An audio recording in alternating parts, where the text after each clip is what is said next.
Olá, a partir de agora está começando mais um Unifra Entrevista aqui pelo canal 15 da NET, pela TV Unifra. E o tema do programa de hoje, olha, vai interessar muita gente, porque a gente vai falar sobre cinema brasileiro.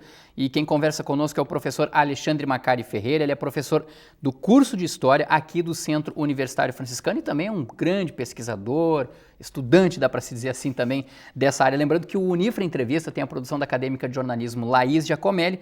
Professor, muito obrigado pela simpatia, enfim, por ter aceito esse nosso convite de vir falar sobre cinema brasileiro aqui na TV Unifra. Eu que agradeço o convite, Jadeta. Acho que é importante tratar desse assunto, cinema nacional, né, que comparado com o cinema hollywoodiano, ele chega a ser estrangeiro, né? É verdade. Se a gente pensar assim, o próprio Ovésio Raton, que é um diretor importante aqui do cinema nacional, ele falou isso certa vez, né, que quando nós nascemos, de certa forma, somos bombardeados por cinema hollywoodiano. E quando vamos ter das primeiras experiências olhando filmes brasileiros, aquilo parece muito estranho. Então, acho que é importante discutir isso e debater analisar. O professor Alexandre Macari, ele também é nosso colega de TV Unifra, porque ele participa do programa Contraponto aqui na TV Unifra, programa que vai ao ar todas as quartas-feiras e é comandado pelo José Quintana Júnior nesse programa de debate. Mas hoje não pode ter contraponto aqui não, tá, professor? Hoje vamos só bater um papo aqui. Certo, tá bom? Vamos tentar. Professor Alexandre, olha só, eu gostaria de saber do senhor o seguinte, o cinema aqui no Brasil, né, eu tenho aqui uma anotaçãozinha, ele existe, na verdade, como exibição, como entretenimento lá no finalzinho do século XIX, né? Uhum. Ali que teve alguma coisinha. Se a gente fosse fazer uma trajetória, assim, de todo esse tempo, assim, o senhor acha que o cinema brasileiro, ele teve um desenvolvimento, digamos, condizente com aquilo que, de certa forma, se propõe o cinema, e aí, claro, que acaba sendo o cinema norte-americano uma referência para nós? Uhum. O cinema brasileiro, assim, ele acompanhou, de certa forma, o próprio desenvolvimento mundial, né, que se tornou uma arte, né? O cinema, quando surgiu, era muito mais ciência e temas de curiosidade, né, por ser uma invenção nova no final do século XIX, do que exatamente uma arte, né? Então, ela foi se tornando uma arte também com o passar do tempo. E entretenimento também, né? Porque mesmo que a primeira exibição pública de cinema lá na França, com os irmãos Lumière, né, no Grand Café, sim, em Paris, tenha acontecido por uma plateia que pagou uma taxa para ver, né, as projeções, né, o entretenimento em si ele surge com uma força maior na França, mas principalmente nos Estados Unidos, com o desenvolvimento, né, da chamada Hollywood. Sim. Né?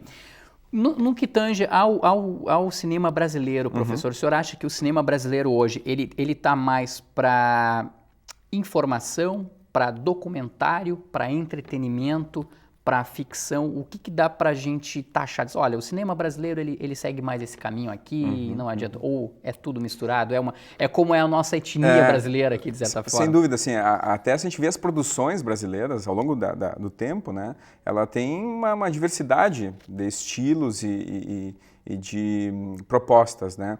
Hoje, eu vejo assim que há excelentes filmes produzidos com esse sentido de informação, com sentido de crítica, com sentido de problematização, mas o que é mais difundido é o cinema de entretenimento, principalmente as comédias. A gente vê que entre as bilheterias, por exemplo, dos filmes brasileiros exibidos na sala de cinema, né, de 10 filmes, 8 são comédias, das grandes bilheterias. Então, de fato, o entretenimento ele é como o cinema nacional é visto, de certa forma, ainda hoje. Mas talvez esse seja o elemento a ser problematizado, né? Sim. Porque o cinema, além de ser entretenimento, ele é arte. Né? E ele é arte, e como arte é problematizadora de certos aspectos da sociedade e da história. Então, quando eu vejo assim, que filmes, por exemplo, que trabalham temas da ditadura, né, tem muitos filmes recentes saindo ainda sobre esse tema, e não possuem uma audiência, um público muito grande, eu fico, de certa forma, preocupado com isso, porque, né, as pessoas estão indo ao cinema, né, apenas para buscar entretenimento. E aí, se vão fazer isso, né, certamente os filmes brasileiros vão encontrar uma concorrência muito forte dos filmes hollywoodianos que fazem muito bem isso. Sim. Por que será que o filme brasileiro, aí eu me refiro agora na atualidade, professor, como o senhor acaba de colocar, ele vai mais por esse lado da comédia? Por quê? Porque é mais fácil, porque é mais barato, porque vai vender mais? Qual é a lógica, qual é a explicação? Essa lógica do vender mais é uma lógica justamente dos exibidores, né? Claro que para manter salas de cinema no Brasil, existe até desde a década de 30, né, a cota da tela, que é o que eles chamam, né, que surgiu na época do Vargas, que obrigava a ter um número X de filmes brasileiros sendo exibidos por mês. E isso perdura até hoje. E, sem dúvida que a necessidade dos exibidores das salas de cinema em ter filmes que tragam público, né, é o fator principal que vai trazer, né, esses filmes mais de comédia, com atores que aparecem em novelas brasileiras, que têm uma certa repercussão, né? Então, sem dúvida, esse é um aspecto. Mas também tem um outro lado, que é o lado da trajetória histórica, né? O Brasil sempre foi notório, assim, as produções na época da chanchada, principalmente, que tinham essa ambientação cômica, musical, né? E isso levava muita gente às salas de cinema na época. Claro que é uma época que não tinha concorrência da televisão, por exemplo, né? O cinema era um dos principais espaços de sociabilização e cultura. E hoje, né, com a concorrência da televisão, com a própria lógica, né, de alguns grupos que produzem filmes no Brasil, se percorre essa ideia de ver na chanchada um espelho, né, um espelho de sucesso, de público, Sim. que é voltado justamente para a comédia. Então, se a comédia é rentável, é esse tipo de filme que os exibidores querem que as suas salas, né, que sejam exibidas em suas salas, porque Sim. eles precisam o lucro. Né? E visam a isso. E né? visam isso. Então, é claro que é aí que entra um nó problemático, né, disso, porque nós não vivemos apenas de comédia e de entretenimento no cinema. Né? Exato. E o cinema nacional produz muitos filmes de excelente qualidade temática e que trabalham outros temas. Né? Sim. Gostaria que o senhor comentasse um pouquinho, professora, o surgimento da Embrafilme, né, que é a empresa brasileira, né, que acredito que é nos anos 80? A Embrafilme surge na década de 70. Isso, década de 70. Isso. E aí auxiliou, né, as produções e tudo mais. Isso. Ali, de certa forma, o cinema brasileiro, o nosso cinema, ele ganhou um impulso ainda maior daquilo que ele já tinha em décadas anteriores ou não? Do ponto de vista de produção, de ter digamos, um espaço que o Estado fomenta, sim. Então, quando o Geisel, né, avaliza essa questão da produção cinematográfica em 74, com a formação da Embrafilme, havia essa ideia da relação do Estado. Né, e o Estado começa, assim, a fomentar as produções cinematográficas que, de certa forma, vão dar, né, uma produção maior de filmes. Agora, produção maior de filmes não significa qualidade de filmes. Exatamente. Né? Tanto que foi nessa época da Embrafilme que boa parte das pornochanchadas, que é o termo pejorativo, foi criado para essas comédias leves, né? Sim.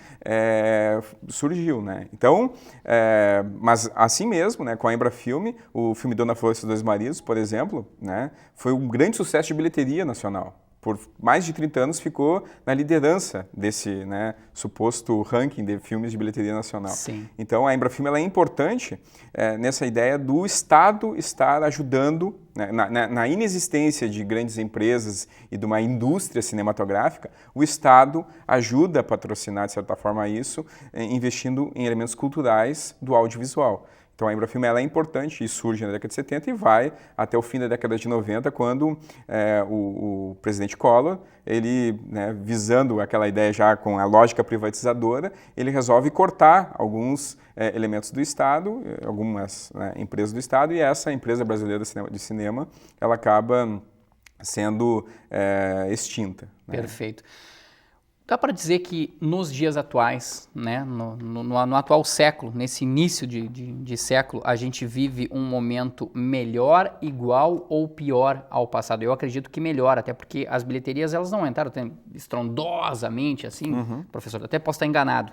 Mas vive-se um momento, e aí eu gostaria de perguntar para o professor que estuda exatamente isso, vive-se talvez esse momento melhor porque a nossa população aumentou e consequentemente o consumo de filmes aumenta, ou porque a qualidade de fato aumentou em relação a décadas anteriores? Essa é uma pergunta complexa, né, Gereto? Porque se a gente for pensar que um número maior de espectadores movimenta mais, né, pessoas indo ao cinema, né, vendo filmes brasileiros, no caso em específico, que a gente está tratando, né? Então, acho que, nesse sentido, sim, houve, depois da retomada do cinema nacional em 95, e depois do surgimento da Ancine em 2001, aí nós temos, sim, um controle e um próprio, né, fomento do cinema nacional de uma forma mais organizada. Isso aumenta o número de produção de filmes, que vai resultar também numa qualidade, né? Dentre o número maior, é evidente que tu vai encontrar, né, obras com mais qualidade do que outras, né? Sim. Então, isso é um indício. Agora, o indício da bilheteria, eu não sei se é um indício de qualidade de filme, né? Sim. Porque, de fato, do ponto de vista criativo, né, os filmes das décadas de 50, das chanchadas, e mesmo da década de 60, do cinema novo, do cinema marginal, eles têm, né, ideias criativas que são muito inovadoras. E os filmes de hoje, eles são muito reproduções de outras ideias que já existiam no cinema hollywoodiano ou mesmo na televisão. Então, tem muita coisa que sai da televisão e vai para o cinema. A gente vê muito isso. Então, nesse sentido, eu acho que é problemático pensar essa ideia, né, do número de filmes como um indício de melhora. De melhora. Mas, sem dúvida, que é necessário, né, esse implemento de filmes e também de número de salas de exibição. Quanto mais salas de exibição, e com um pensamento mais, digamos, que não vise apenas o lucro, né? Que eu sei que é muito difícil isso, né? Mas dos exibidores, né? Pelo menos reservar uma sala dentro de 10 salas, uma sala que vá passar cinema mais artístico, cinema brasileiro, cinema argentino, né? Isso seria muito positivo, né? Porque isso fomenta a cultura. Exato. Então, queremos falar sobre salas de cinema depois do intervalo, porque agora o Unifra Entrevista vai fazer um intervalo de 1 minuto e na sequência a gente volta para falar mais aqui com o professor Alexandre Macari Ferreira sobre cinema brasileiro. Vamos falar também um pouquinho sobre essa história das salas de cinema. Será que elas estão desaparecendo? Será que elas vão surgir num formato diferente? 1 minutinho e a gente já está de volta.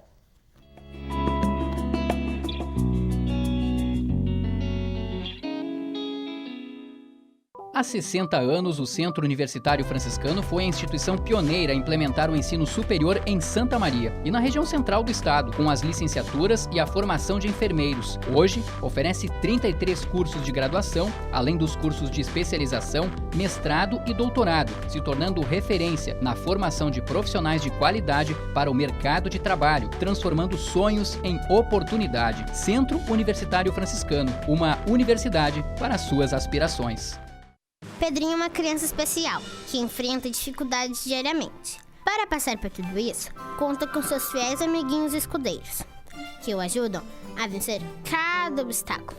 Sem eles, Pedrinho nunca conseguiria enfrentar o temível dragão, que impede que todos levem uma vida feliz no castelo. Para quem enfrenta um dragão por dia, uma mão amiga sempre é bem-vinda. Por isso, Pedrinho precisa da sua ajuda também. Contribua com a Escola Antônio Francisco Lisboa e transforme a vida de vários Pedrinhos.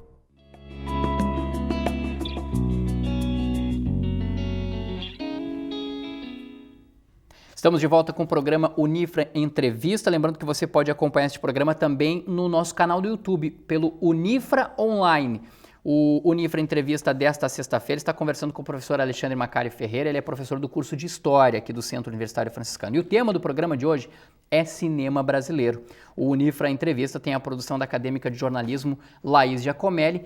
Antes do intervalo, professor, de 1 minuto, a gente falava exatamente sobre essa questão do cinema, das salas de cinema, né? E hoje a gente tem aí mais ou menos um dado mais recente, cerca de 2.200 salas de cinema Brasil afora, e um dado que ele é extraoficial, ele não é oficial, cerca de 100 milhões de ingressos são vendidos anualmente aqui no Brasil.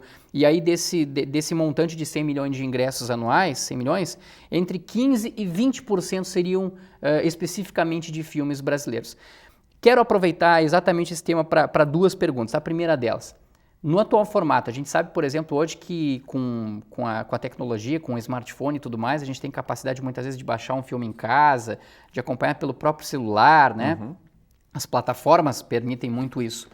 A tendência é de que as salas de cinema, passo a passo, desapareçam, ou elas até permaneçam, mas num formato diferente, venham a trazer uma ideia nova de como é o cinema, digamos, do século XXI, aquela sala talvez menor, talvez maior de novo, mas que cada pessoa vai escolher o seu filme. Como é que vai ser essa concepção, professor? Se a gente puder fazer uma visão futurista para isso. Certo. Até brincando com o filme De Volta para o Futuro, né, o 2, né, que fala justamente, né, né, daquele holograma do tubarão, né, e isso foi matéria pouco tempo atrás, né, da menção do ano de 2015, que é o período que ele voltaria do passado para o futuro, do futuro para o passado, enfim, isso. Aquela confusão. Então, eu acho que pensando essa ideia aí do cinema, ela da sala de cinema, né, eu acho que sempre tem que se reinventar, né, e claro que, por exemplo, eu sou mais do ponto de vista tradicional, para mim, né, um cinema 2D, né, com um bom som e com uma cadeira confortável e com ar-condicionado de preferência, né, é o que precisa, né. Agora, o público mais jovem, assim, ele busca muito por essas inovações tecnológicas e busca, como tu destacou, né, ver filme no smartphone e tal, é uma tela pequena, né. Vamos entender que o cinema é um ritual, né, um ritual Sim. que tu sai de casa, vai até um espaço, nesse espaço tu compra um ticket, né, a ideia da compra ela já está na origem da ideia do cinema, compra um ticket, entra numa fila, se houver fila, né, e aí tu senta, vê o filme e depois sai, né, e enfim, compra pipoca também, que é um outro elemento que apareceu aí no meio da história do cinema, né. Exato. Então, é todo um ritual de preparação. E quando tu vê um filme, por exemplo, né, no smartphone ou mesmo na televisão, é um outro procedimento. Então, acho que as salas de cinema, elas estão, para evitar justamente uma perda desse público mais jovem, ela está tentando, né, colocar mais salas que projetem filmes em 3D, né, com telas maiores, mas com um número de uma capacidade não tão maior. Talvez aquela questão de filmes participativos, onde o público possa, de certa forma, participar, influenciar até na própria história. Será que nós vamos chegar a esse ponto também no cinema brasileiro, professor? Pois é, isso é muito comum na Índia, né? Os filmes em Bollywood, por exemplo, a plateia vibra com o filme e canta durante o filme. É uma outra experiência, né? Sim. E aqui no Brasil, assim, a gente, quando vai ver filmes infantis, por exemplo, a gente percebe isso nas crianças. Né? Os adultos que geralmente ficam mais, né, presos assim, à sua concepção individual e ficam vendo o filme e tal. Mas quando a gente vê filmes infantis, a gente vê sempre, né, as crianças se admirando com a terra, com aquela questão toda aparecendo lá. Então, eu acho que essa interação assim, que o cinema, as novas salas de cinema procuram, ela é importante sim. Né? Mas também acho que ela não pode ficar refém apenas dessas novas tecnologias. Sim. Porque, né, como eu disse, na década de 50, por exemplo, o 3D já foi tentado ser colocado, justamente porque havia nos Estados Unidos, né, já apareceu na televisão, e isso resultou uma diminuição de público, né? No Brasil, com o fechamento dos cinemas de rua, cinemas de calçada, lá no final da década de 90 houve um grande fechamento desses tipos de cinema, né, que eram salas maiores, grandiosas, capacidade para 1.200 pessoas, 2.000 pessoas, né? Houve esse fechamento porque justamente as salas não enchiam, né? Os filmes eles não conseguiam ter assim um período de manutenção da exibição muito grande, e aí se optou, né, por levar o cinema para dentro do shopping center. Exato. Em algum momento o cinema brasileiro vai atingir ou tem condições de atingir o que o cinema norte-americano representa para o mundo todo, professor? Eu sempre penso isso, eu sempre digo que isso é injusto, né? Como uma comparação injusta, porque, né, lá se formou uma indústria, lá tem, né, grandes estúdios, né, que, né, pagam milhões, que produzem, né, muito filme a partir de patrocínios de empresas, de grandes transnacionais, né, e claro que, digamos, todos que produzem filme com o objetivo de lucrar, eles olham Hollywood como referência. Mas eu acho que o cinema em si, ele vai além do lucro. Né? O cinema, o Brasil, por um bom tempo, ele olhava muito para os filmes europeus como referência. E são filmes, claro, né, que devem se pagar, pelo menos, né, e devem conseguir, né, estabelecer um senso e um apelo artístico. Então, quando tu olha para Hollywood pensando no lucro, sem dúvida, né, esse é o que todos almejam. Sim. Agora, quando tu pensa numa questão mais criativa, não. Perfeito. Professor, olha só, a gente tem uma média nacional hoje, produção nacional aqui no Brasil, em cerca de 90 a 100 filmes de longa-metragem, né? E o detalhe interessante é que nem todos alcançam aquela projeção, aquele lançamento comercial, né? Ou seja, de fato chegam até as pessoas. E aí eu pego alguns dados aqui também repassados pela Laís Giacomelli, que é a produtora do Unifra Entrevista. O melhor ano, pelo menos o ano mais recente aí de produções, 127 longas-metragens que chegaram às telas, sendo que 9 desses apenas, desses 127, conseguiram atrair um público superior a 1 milhão de espectadores. Isso segundo a Agência Nacional de Cinema, Ancine. Uma arrecadação aí, a gente teve em 2013 270 milhões, faturados só com filmes brasileiros. Bom, e aí, professor, agora eu convido o professor também, claro, num primeiro momento para analisar esses dados, mas o telespectador de casa e nós aqui, professor, para fazer uma viagem e avaliar aquela questão de filmes que da literatura tornam-se filmes, ou filmes que de personagens, vou citar, por exemplo, os Trapalhões, né? Vou citar outros personagens aí. Primeiro, professor, por favor, analisa para a gente esses dados. A gente tem muito que melhorar, né, de fato, para chegar, porque se são produzidos 127 filmes e destes só 9 atingem um público, digamos, satisfatório de 1 milhão de pessoas, é porque acho que alguma coisa está errada aí também, né? Tem uma questão de distribuidor, né? Tem uma questão de distribuidor, então, mesmo tendo essa lei da tela, né? Essa cota de tela, Sim. É uma cota de tela que já é preenchida, de certa forma, por um distribuidor específico, né? Que, né, eu posso falar o nome, que é a Globo Filmes, né, que produz assim, muitos tipos de filmes ligados, né, àquela estrutura, né, de autocitação, né? Então tu tem lá um filme que trabalha, que tem uma série, né, num dos canais a cabo da Rede Globo, e aí, né, vira filme, vira série, né, e aí acaba indo para o cinema e tem sucesso, né? Sim. Então, a produção, né, de filmes, ela aumenta. Agora, de fato, como tu destacaste, né, a distribuição em si, a exibição, ela não é assim tão ampla. E isso, né, e aí também tem essa questão das salas de cinema, né, que não querem filmes, enfim, que não tragam retorno, né, porque há um investimento grande nas salas, na manutenção das salas. Então, a necessidade que se chegue a um bom senso, né? Por isso que eu sou a favor, por exemplo, da cota de tela, eu sou a favor de leis que obrigam, que no Brasil às vezes tem que obrigar, mesmo que não seja tão bem fiscalizado, o mesmo caso dessa cota de tela não é tão fiscalizado, né? Mas, por exemplo, obriguem a exibição de filmes nacionais no ensino, né, que é uma lei de 2014 que surgiu que obriga. Sim, né? sim. Professor, o que é a cota de tela? Perdão, essa cota de tela é uma lei que surgiu na década de 30 com o governo Vargas, que obrigava justamente a exibição de filmes brasileiros por um número X de dias, né? No caso, Perfeito. O filme tinha que passar 3 filmes brasileiros por mês, né? Num determinado cinema. O cinema. E isso, né, a exibição de filmes brasileiros tinha que somar 28 dias, por exemplo. Então, essa é uma cota que surgiu lá e até hoje ela persiste. Né? Sim. Ainda, às vezes a gente vê que, tem filme brasileiro, né? Porque tem essa obrigatoriedade. Né? Porque se não fosse obrigatório, talvez não fosse nem exibido.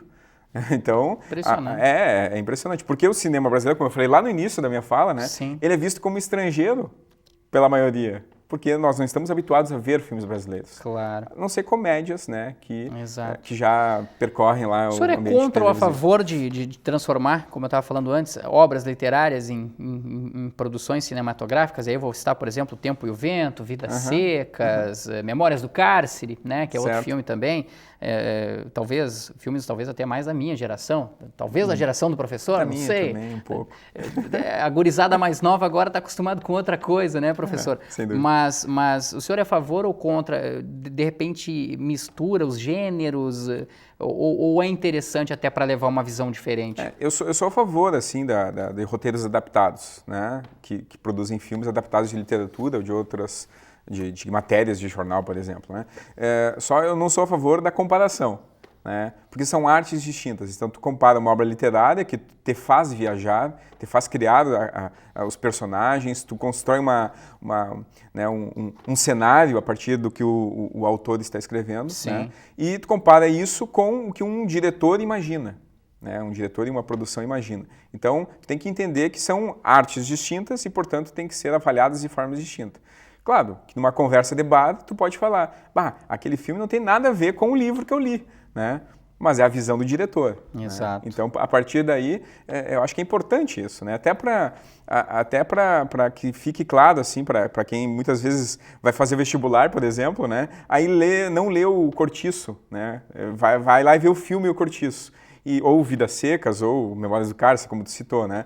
E aí tem que, né, pensar, bom, não é o livro que está sendo colocado na tela, é a visão do diretor, né, baseada na obra do autor. Professor, vamos aproveitar, a gente já está na reta final do Unifra Entrevista, que hoje debate, enfim, analisa, tem como tema principal o cinema brasileiro. Vamos deixar algumas dicas de filmes de cinema brasileiro aqui, seja da atualidade, ou seja não. Por exemplo, eu vou lembrar de alguns aqui. Por favor, me ajuda aí, professor. Mais recentemente aí, a gente tem algumas produções, claro que é muito na área da comédia, né? Minha Mãe é uma Peça, aquele é um filme interessante, né? Para quem não assistiu, acho que é engraçado. Se a gente for mais pelo lado assim, analítico, político, sei lá, talvez pegar a questão do Tropa de Elite. Tropa de Elite, né? É um filme que teve sucesso de bilheteria. Exato. Né? O Tropa de Elite 2 é a maior bilheteria do cinema nacional da história. Então, olha só. Eu acho que O Batismo de Sangue é um filme bastante emblemático da cinematografia recente brasileira. Né? É um filme que trabalha, é baseado na obra do Frei Beto, né? E trata da questão da ditadura e da tortura, né? Sobre freis dominicanos. Eu acho que é bastante impactante esse filme, é bem recente. Também recentemente saiu um filme que até conta com o apoio da Globo Filmes, né, que é o Que Horas Ela Volta, que é o filme pré-indicado a concorrer ao Oscar, né? Então é um filme muito bom também. Acho que não foi exibido em Santa Maria ainda, mas espero que seja, né? Sim. Em breve. Porto Alegre já passou. E filmes mais antigos, assim, eu acho que é sempre importante a gente buscar a história do cinema. Tem muito filme, por exemplo, que passa em cineclubes, passa na televisão, e mesmo no YouTube, né? No canal YouTube tem muitos filmes completos nacionais. Então, para o telespectador é importante sempre pensar assim que, né, hoje vou ver um filme estrangeiro, brasileiro. Né? Sim. Por exemplo, o Dragão da Maldade contra o Santo Guerreiro, do Glauber Rocha, que é um filme fantástico, emblemático. O Alto da Compadecida? O Alto da Compadecida, mais recente, do Guel Arraes, né? Que também é adaptação literária, mas vindo de uma série da Globo, né? Exato. E muito bem realizado, né, pelo Guel Arraes. Sim. Então, acho que nós temos muita produção cinematográfica e temos só que descobrir isso e aflorar essa paixão pelo cinema nacional. Deixar um pouquinho o cinema norte-americano, às vezes, de lado lá e optar pelo nacional. Não esquecer do cinema hollywoodiano, né? Sim. Mas não ficar só nele também. Né? Buscar as nossas origens tupiniquins aqui também, né? Também, professor? sem dúvida. Tá certo. Olha, eu queria agradecer muito a presença do professor Alexandre Macari Ferreira.